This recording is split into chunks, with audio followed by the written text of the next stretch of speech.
ఈశాన్య రాష్ట్రమైన అస్సాంలో ఎన్నికల హీటు పెరుగుతున్న కొద్దీ రాష్ట్రంలో రాజకీయ పరిణామాలు చాలా వేగంగా మారిపోతూ ఉన్నాయి.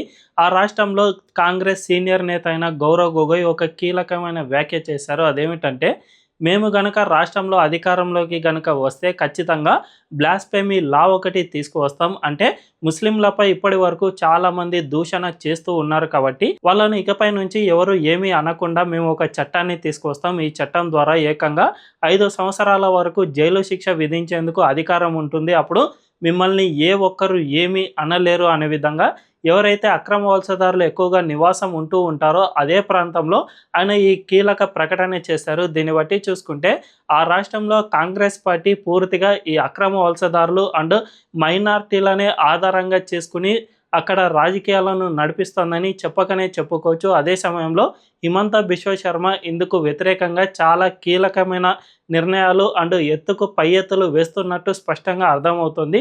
మరి ఈ ఎత్తులు పై ఎత్తులు ఏమిటి అన్నది ఈ వీడియోలో తెలుసుకుందాం. అంతకంటే ముందు ఈ ఛానల్ను రీసెంట్గానే స్టార్ట్ చేసాం. మాకు మీ సపోర్ట్ ఖచ్చితంగా కావాలి. ఈ ఛానల్ను వెంటనే సబ్స్క్రైబ్ చేసుకోండి అండ్ బెల్ ఐకాన్ క్లిక్ చేయడం అస్సలు మర్చిపోవద్దు. ఇక డీటెయిల్స్లోకి వెళ్తే, అస్సాంలో ఒక రకంగా రాజకీయాలను చూస్తూ ఉంటే హిందూ వర్సెస్ ముస్లిం అన్న విధంగా రాజకీయాలు పూర్తిగా డివైడ్ అయిపోయాయి. ఈ డివిజన్కు కాంగ్రెస్ పార్టీనే ప్రధాన కారణమని చెప్పుకోవచ్చు.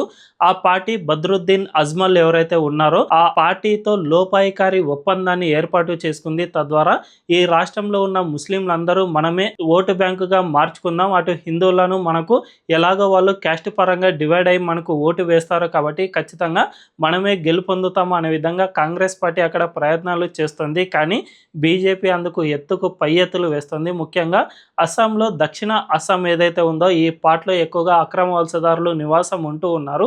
అదే తూర్పు అస్సాంలో మాత్రం హిందువులే ఎక్కువగా నివాసం ఉంటూ ఉన్నారు. అందువల్లనే ఈ తూర్పు అస్సాంలో పూర్తిగా అక్కడి నాయకులను, ఎంపీలను, ఎమ్మెల్యేలను పూర్తిగా తన పార్టీలో చేర్పించుకుంటున్నారు. గతంలో కాంగ్రెస్ పార్టీకి ప్రెసిడెంట్గా పనిచేసిన భూపెన్ కుమార్ బోరాను సీఎం హిమంత బిశ్వ శర్మ తన పార్టీలోకి చేర్పించుకున్నారు. పార్టీలో చేరిన వెంటనే భూపెన్ కుమార్ బోరా కొన్ని కీలక వ్యాఖ్యలు చేశారు. అదేమిటంటే, అస్సాంలో కాంగ్రెస్ పార్టీ పూర్తిగా మైనార్టీలకే తన సీట్లను ఇచ్చేస్తుంది, మాకు పూర్తిగా అన్యాయం చేస్తోంది.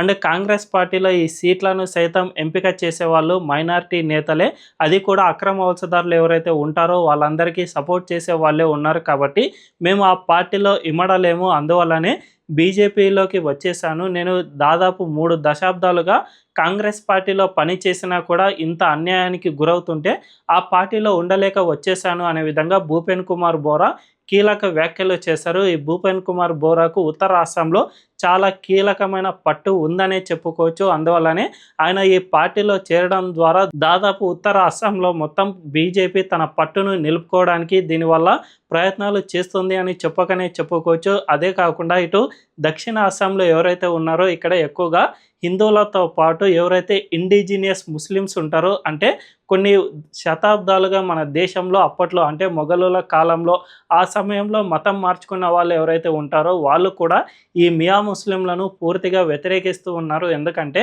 వీళ్ళు బంగ్లాదేశ్ నుంచి అస్సాంలోకి వలస వచ్చి అక్కడ ప్రశాంతంగా బతకకుండా వాళ్లకు పూర్తిగా ఇబ్బందులు పెట్టే ప్రయత్నం చేస్తూ ఉన్నారు. ఈ దక్షిణ అస్సాంలో బ్రహ్మపుత్ర నది ఒడ్డున వీళ్ళు ఎక్కువగా నివాసం ఉంటూ ఉన్నారు. అంతేకాకుండా ఫారెస్ట్ ఏరియా ఏదైతే ఉంటుందో ఈ ఏరియాలో కూడా ఎక్కువగా నివాసం ఉంటూ అక్కడి స్థానిక వనరులన్నిటినీ వీళ్ళే దోచేసుకుంటూ ఉన్నారు.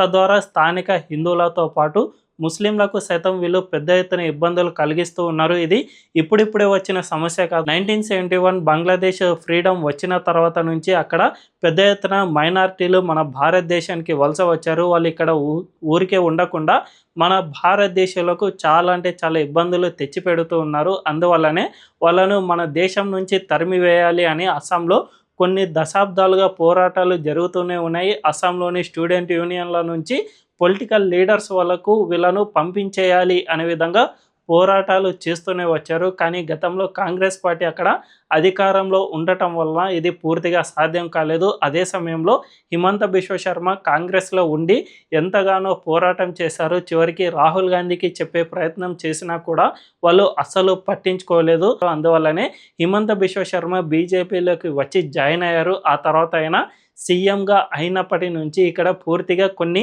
లక్షల హెక్టార్ల స్థలాన్ని ఖాళీ చేయించే ప్రయత్నం చేశారు. ఇప్పటికే దాదాపు 1.5 లక్ష హెక్టార్ల స్థలాన్ని ఖాళీ చేయించేశారు. ఇంకా 5 లక్షల హెక్టార్లలో ఈ అక్రమ వలసదారులు నివాసం ఉంటూ ఉన్నారు. వీళ్ళందరినీ కూడా వచ్చే అసెంబ్లీ ఎన్నికల్లో నన్ను గనుక గెలిపిస్తే ఖచ్చితంగా దాదాపు 5 సంవత్సరాల్లోనే ఈ స్థలాన్ని మొత్తాన్ని ఖాళీ చేయించేస్తాను. తద్వారా మన రాష్ట్రంలో ఏ ఒక్క అక్రమ వలసదారుడు ఉండకూడదు అనే విధంగా హిమంత బిశ్వ శర్మ పదే పదే ప్రచారం చేస్తూనే వచ్చారు. ఇందుకు సుప్రీంకోర్టు అనుమతి సైతం ఇప్పటికే తీసేసుకున్నారు. ఎందుకంటే ఎప్పుడైనా కానీ ఈ ఎవిక్షన్ డ్రైవ్ అనేవి నిర్వహించినప్పుడు పూర్తిగా వీళ్ళు అడ్డుపడడం, వెంటనే సుప్రీంకోర్టు దాకా వెళ్ళడం. జనరల్గా మనకు ఏదైనా ఇష్యూ వస్తే మనం లోకల్ కోర్టుకు వెళ్ళాలంటేనే భయపడతాం, దానికి ఎంతో ఖర్చు అవుతుంది. అలాంటిది ఈ అక్రమంగా వచ్చిన అక్రమ వలసదారుల కోసం ఏకంగా సుప్రీంకోర్టు తలుపులు సైతం తట్టగలరు. అదే వీళ్ళకున్న పవర్. అందువల్లనే దీనికి సంబంధించి సుప్రీంకోర్టు నుంచి ఇప్పటికే అస్సాం గవర్నమెంట్ గ్రీన్ సిగ్నల్ సైతం తెచ్చేసుకుంది. ఇక్కడ అంతా పూర్తిగా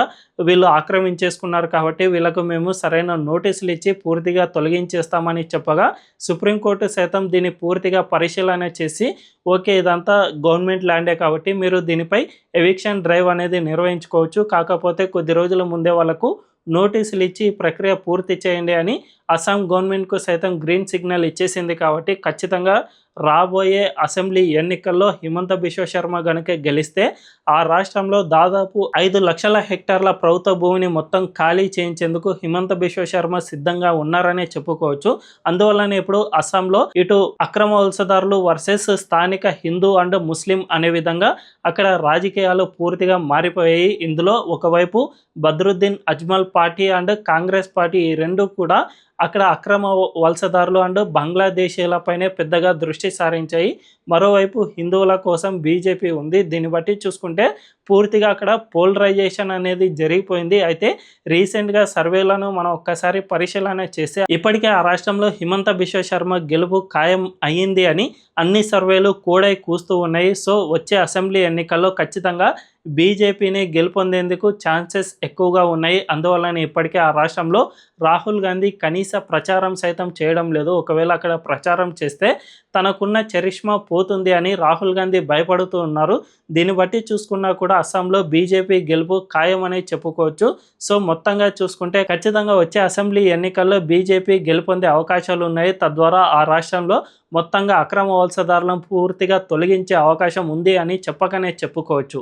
మరి ఈ విషయంపై మీ అభిప్రాయం ఏంటో కామెంట్ల రూపంలో తెలియజేయండి. అండ్ ఈ వీడియో కనుక మీకు నచ్చినట్లయితే ఖచ్చితంగా మా ఛానల్ను సబ్స్క్రైబ్ చేసుకుని బెల్ ఐకాన్ను క్లిక్ చేయడం అస్సలు మర్చిపోవద్దు. Thank you.